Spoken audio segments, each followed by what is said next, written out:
En ces temps-là, Jésus avait donné un enseignement dans la synagogue de Capharnaüm. Beaucoup de ses disciples qui avaient entendu déclarèrent « Cette parole est rude, qui peut l'entendre ?» Jésus savait en lui-même que ses disciples récriminaient à son sujet. Il leur dit « Cela vous scandalise. Et quand vous verrez le Fils de l'homme monter là où il était auparavant, c'est l'Esprit qui fait vivre, la chair n'est capable de rien. Les paroles que je vous ai dites sont esprit et elles sont vie. Mais il y en a parmi vous qui ne croient pas. » Jésus savait en effet depuis le commencement quels étaient ceux qui ne croyaient pas et qui était celui qui les livrerait. Il ajouta, « Voilà pourquoi je vous ai dit que personne ne peut venir à moi si cela ne lui est pas donné par le Père. » À partir de ces moments, beaucoup de ses disciples s'en retournèrent et cessèrent de l'accompagner. Alors Jésus dit aux 12, « Voulez-vous partir vous aussi ?» Simon-Pierre lui répondit, « Seigneur, à qui irions-nous ? Tu as les paroles de la vie éternelle. Quant à nous, nous croyons et nous savons que tu es le Saint de Dieu. »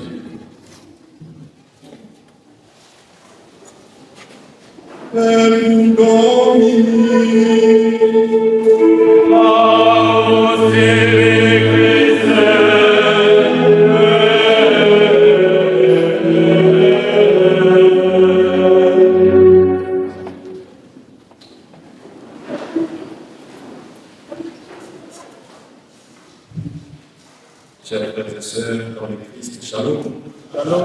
Alléluia. Il est vivant. Il est ressuscité. Acclamons tous pour les frères.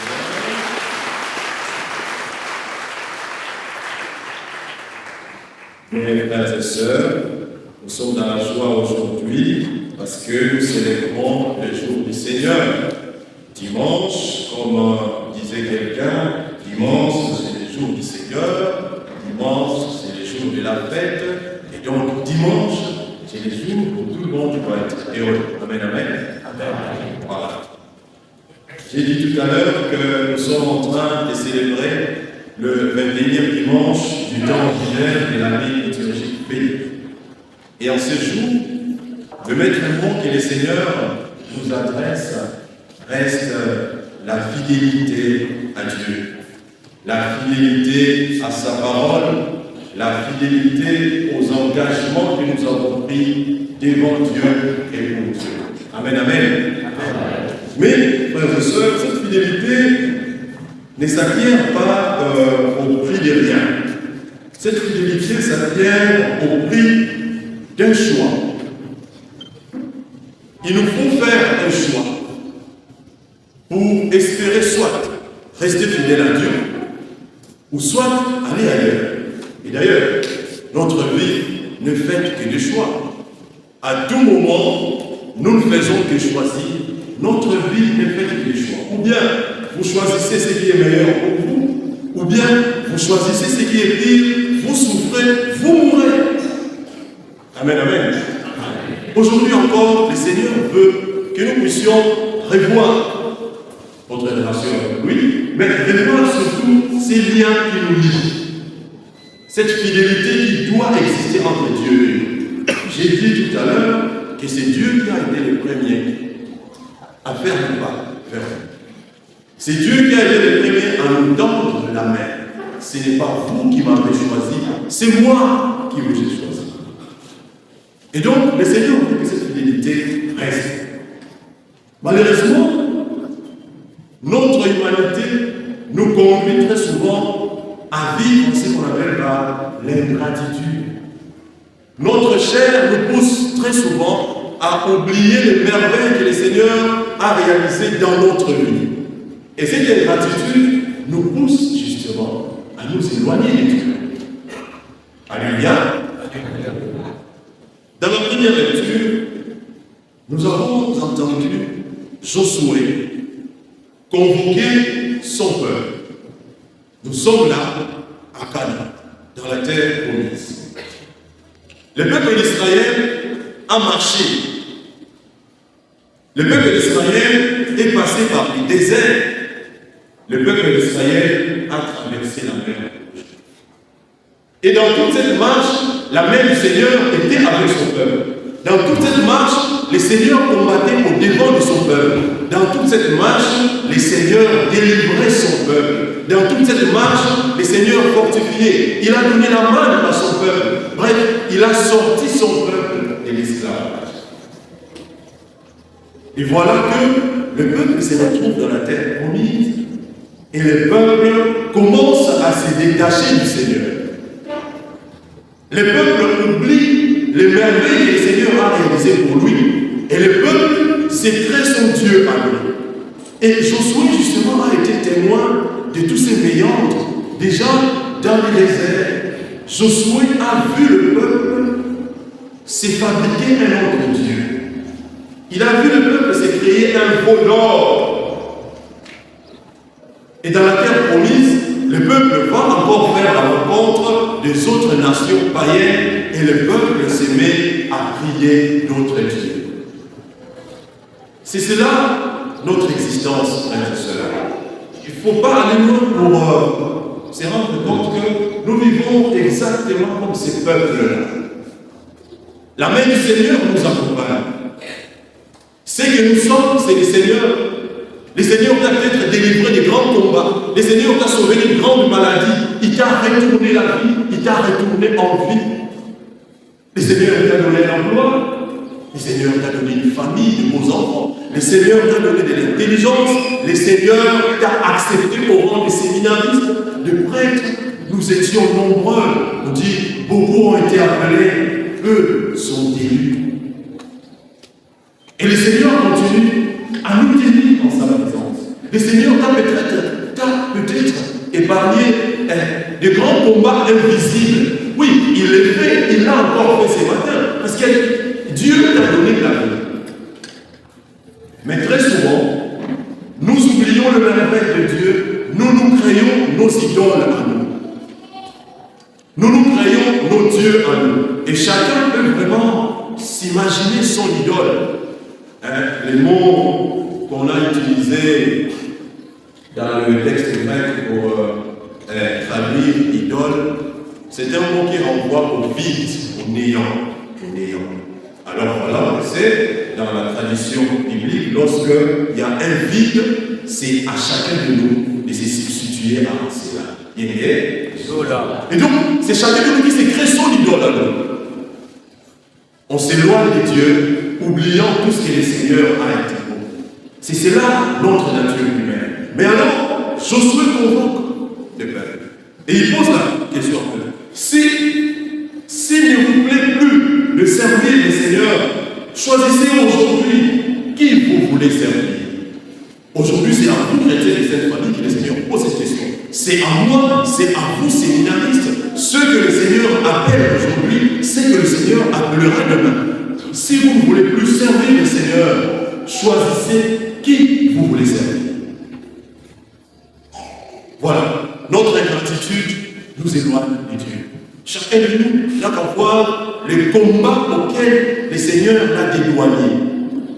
Chacun de nous n'a qu'à voir la maladie dans laquelle le Seigneur l'a tiré. Chacun de nous n'a qu'à voir le gouffre dans lequel il était et d'où le Seigneur l'a ressorti. Très souvent, notre nature nous pousse à nous éloigner de Dieu lorsque nous avons atteint un certain niveau, lorsque nous avons atteint un certain standing, nous oublions parfois que le Seigneur a été dès le départ de notre vie. Amen, amen. Amen. Le Seigneur nous pose la question aujourd'hui. Qui voulez-vous servir? Choisissez. S'il ne vous plaît plus de servir le Seigneur, choisissez qui vous voulez servir. C'est à chacun de répondre. C'est à chacun de voir d'où il vient, où il est et où il va. Et faire un choix. J'ai dit que notre vie ne sera que choix. On ne fera que choisir jusqu'à la fin de notre vie. ou bien c'est le meilleur, ou bien c'est le pire. Ou bien on est vivant, ou bien on meurt. Tout cela dépend du choix que chacun de nous fait.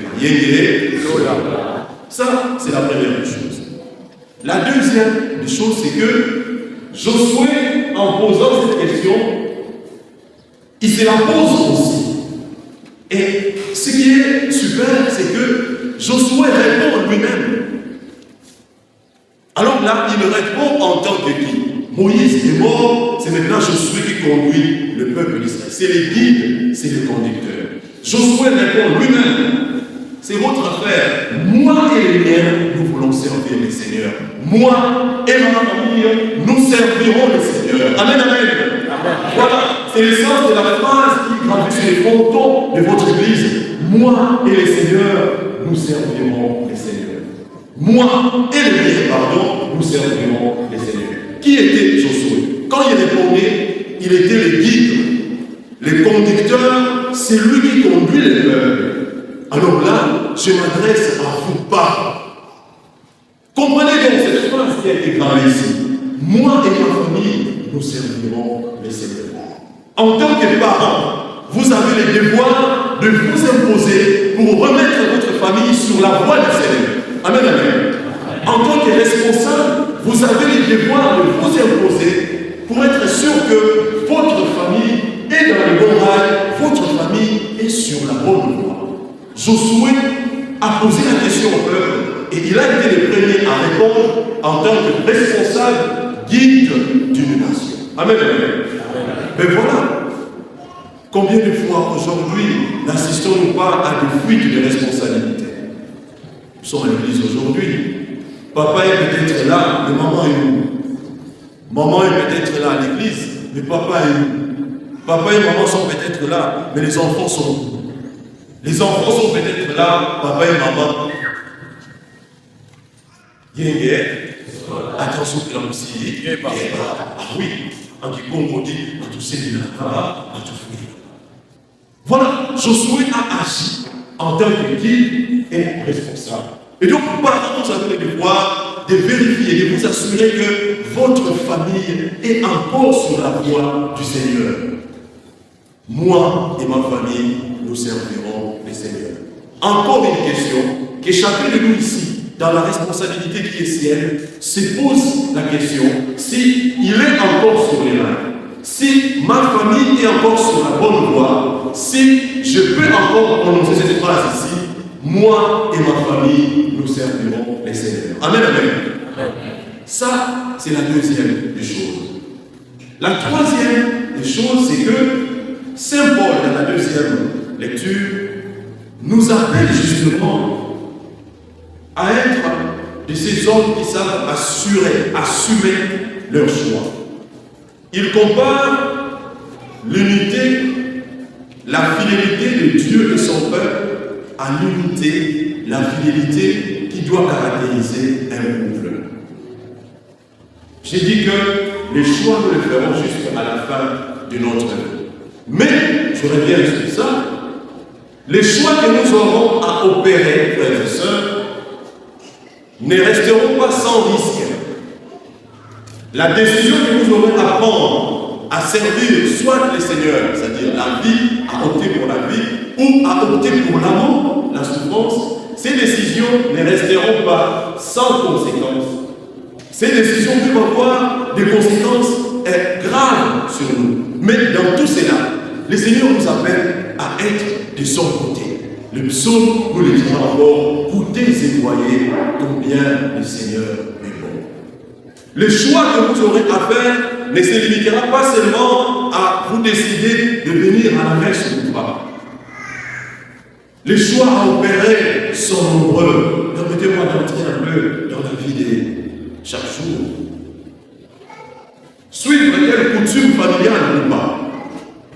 Il y a des gens qui sont liés, ancrés, collés, ils sont devenus esclaves de la coutume familiale. Chez nous, on fait toujours comme ça. Chez nous, quand quelqu'un tombe malade, il faut autant là.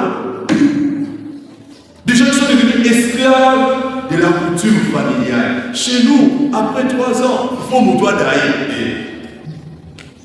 Parce que vos ancêtres ont fait cela et que vous avez comme l'impression que vous avez survécu grâce à ces pratiques-là, vous restez liés à tout cela. Faites le choix entre suivre une telle coutume ou pas.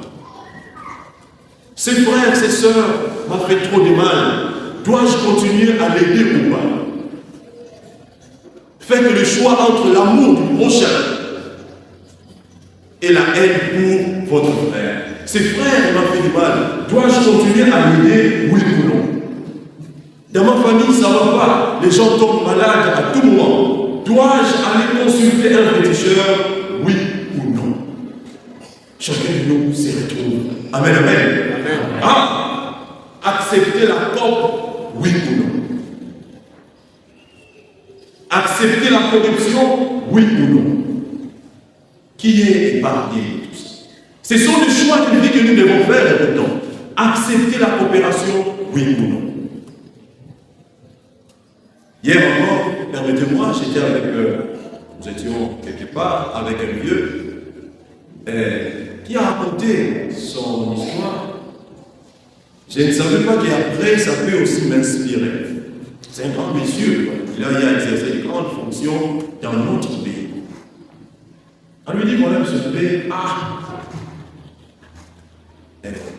je souffre aujourd'hui. Il dit, papa, je souffre, je te dirais que j'ai exercé de grandes charges dans ces pays. J'étais dans une instance de décision où ma signature, j'ai reçu beaucoup de projets de financement. Dans tout projet, je devais avoir 10%. Voilà. S'il est là, vraiment, soyez calme, papa. Votre témoignage a été très éloquent. Il peut nous édifier, il peut édifier le peuple de Dieu. Amen, amen. Dans tout projet, j'avais droit. C'est pas si c'était un droit ou que, voilà, ce sont des combines du système congolais de droit. J'avais droit à 10%. Mais je l'avais du début jusqu'à la fin de mon mandat. Je le jure au nom de mon Dieu, j'avais renoncé à ces 10%. Au nom de ma foi, au nom de ma foi, catholique bien sûr, j'avais renoncé à ces 10%. Il me dit, vous savez, moi j'avais des projets de 600 millions de dollars sur ma table. La simple signature me valait 10%. 600 millions, 10% de faire quoi? Beaucoup d'argent. Combien? Tu vas donner là. 600 000 $. Ils ont déjà ça en tête, les signatures. Voyez-vous? Et alors, on avait ces projets à temps et à contre. Il dit, vous savez, j'avais renoncé à ça. Si seulement j'avais accepté ça pendant mon mandat, je serais compté parmi les millionnaires de ces pays. Mais au nom de ma foi, j'ai refusé ça. Voyez-vous le choix qu'il a fait. Mais aujourd'hui, les gens, il me dit, vous savez, aujourd'hui, les gens se moquent un peu de moi parce que je n'ai presque plus rien. Je vous dirai ça, papa, si vous êtes là. Les psaumes nous le disent, les justes auront comme l'impression que les malheurs ne feront que les suivre. Malheur sur malheur pour les justes, mais les seigneurs, chaque fois, les délivrent. Amen, amen. Vous avez comme l'impression que vous avez agi en perte, et pourtant vous avez honoré votre foi, vous avez honoré votre Dieu. Considérez-vous pour juste, et le Seigneur vous délivrera. Il dira après, le Seigneur veillera sur chacun de vos os, pas un ne sera brisé. Amen, amen. Amen. Nous aurons encore à faire le choix. Continuer à fréquenter un tel ami, oui ou non. Tellement il m'a fait trop de mal. Je connais le mal qui se passe à côté de moi. Dois-je les dénoncer, oui ou non? Ce sont des choix de la vie que nous aurons à faire. Mais dans tout ça, la première lecture s'est conclue en ceci que nous aussi, nous voulons servir le Seigneur, car c'est lui notre Dieu. Les choix à opérer, c'est celui d'être toujours du côté du Christ. Je le dirai encore à la fin. Les choix que nous devons opérer, c'est de toujours prendre parti pour Christ. Amen, amen. Dans l'évangile, le Seigneur Jésus se retrouve presque face aux mêmes personnes. Les incrédules, les gens qui veulent s'en aller. ces chapitres parlent de la multiplication du pain. Vous avez entendu que le peuple s'est plaint. Il dit, mais voilà, il sort des paroles dures. On ne peut plus continuer à les suivre. D'ailleurs, on s'en va. Mais pourquoi? Parce qu'en amont, le Seigneur a nourri son peuple. Le Seigneur a multiplié le pain, les gens ont mangé, ils l'ont suivi. Là encore fait, les gens ont mangé. Alors que l'objectif du Christ n'était pas seulement de se limiter à nourrir physiquement, matériellement son peuple, son objectif était que le peuple découvre ce qui est essentiel. Vous avez mangé le pain de la chair. Maintenant, celui qui mange, celui qui ne mange pas mon corps, qui ne boit pas mon sang, il n'aura pas la vie éternelle. Voilà ce qui a révolté les gens. Notre incrédulité. Les gens se disent, mais écoutez, c'est là vraiment. Imaginez aujourd'hui, moi je vais poindre là, celui qui ne mange pas mon corps, moi Alexandre, ne boit pas mon sang, il n'aura pas la vie éternelle. Certains vont prendre leurs chaussures là, ils l'habitent.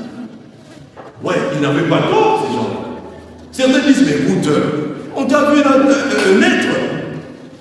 Ta maman, ses maris, tes frères, ils sont là avec nous. D'ailleurs, tu es né de Nazareth. Hier, Nathanaël a dit, est-ce que de Nazareth peut-il sortir quelque chose de bon? Amen, amen. Amen. Et pourtant, il leur dit, celui qui ne mange pas mon corps, qui ne boit pas mon sang, il n'aura pas la vie. Ils sont partis. Beaucoup sont partis. Le Seigneur pose alors la question à Pierre, à ses apôtres. Vous aussi, vous voulez partir?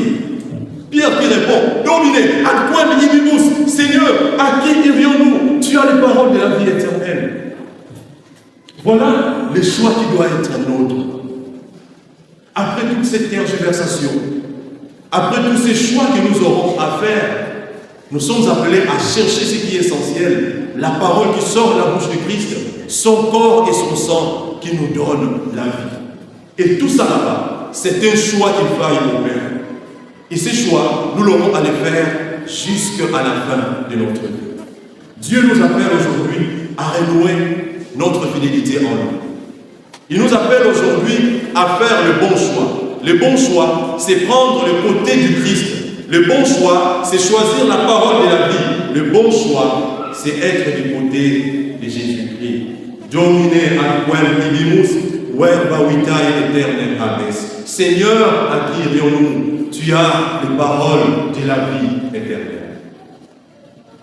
Pour finir, mes frères, ce matin, j'ai pensé à un cantique protestant que ma mère chante souvent. Ma mère, elle est protestante.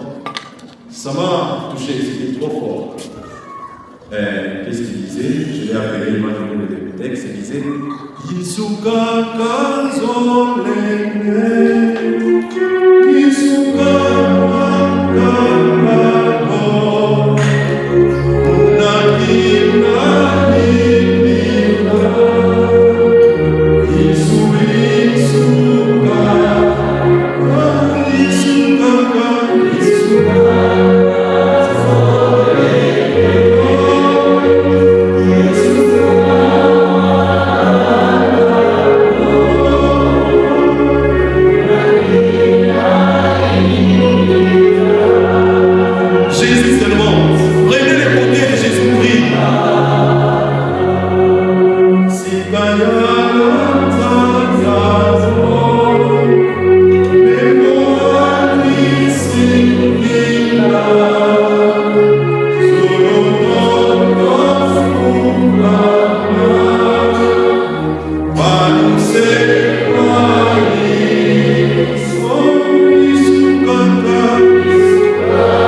Choisissez les camps de la vie, choisissez les camps de la paix et de l'amour, et vous serez sauvés. Amen.